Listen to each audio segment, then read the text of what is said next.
আসসালামু আলাইকুম ওয়া রাহমাতুল্লাহি ওয়া বারাকাতুহু। একটা কোনো কিছু উদযাপন করতে হলে দুই রকমের প্রশ্ন সামনে আসতে পারে। একটা হচ্ছে আপনি কি উদযাপন করছেন, আর একটা হচ্ছে কেন উদযাপন করছেন অথবা কিভাবে উদযাপন করছেন। যদি উদযাপিত বিষয়টি শরীয়তসম্মত হয় এবং উদযাপনের নিয়মটাও শরীয়তসম্মত হয়, সেটা নিষিদ্ধ বলার ক্ষমতা কারণ নাই এবং শরীয়তের বিধিবিধানে সেটা নিষিদ্ধ না।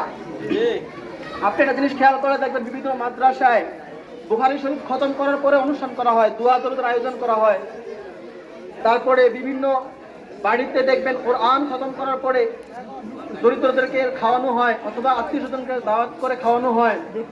এবং আপনি আরো খেয়াল করলে দেখবেন বিভিন্ন দেশ, এমনকি সৌদি আরবিয়া সহ, তারা স্বাধীনতা দিবস পালন করে। স্বাধীনতা দিবস পালন করাকে তারা অপরিহার্য মনে করে। আর আজকে নবী পাক সাল্লাল্লাহু আলাইহি সাল্লাম ওনার বেলাদাত দিবস, ওটা আমরা উদযাপন করতে গেলে তখন প্রশ্ন উঠে। তার মানে বুঝতে পারছেন তো কোথায় সমস্যাটা? তখন প্রশ্ন আসে না যে নবী সৃষ্টি না হলে কুল কায়নাতের কিছুই সৃষ্টি হতো না, শুধুমাত্র ওনার ব্যাপারে প্রশ্ন উঠে যায়। যাই হোক, সবার নসিবে সবকিছু থাকে না। আমার কথা হচ্ছে, আপনাদের যদি ইচ্ছে না হয় নবী পাকের প্রতি ভালোবাসা প্রকাশ করতে, তাহলে দরকার নাই, এটা আপনাদের ইচ্ছা। এখানে আমাদের কোনো জোর জবরদস্তি বা আপনাদের প্রতি আহ্বানও করবো না, দরকার নাই।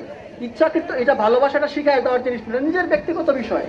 আপনি যদি মনে প্রেম জাগে, ভালোবাসা জাগে, তাহলে আপনি পালন করেন। কিন্তু আপনি যদি পালন না করেন, আমাদের কোনো বলার নাই। কিন্তু মনে রাখবেন, আমরা পালন করতে চাই, নবীর খুশি উদযাপন করতে চাই। আমাদের কাজে যদি বাধা হয়ে দাঁড়ান, রাতের বেলা সূর্য দেখাই দেব।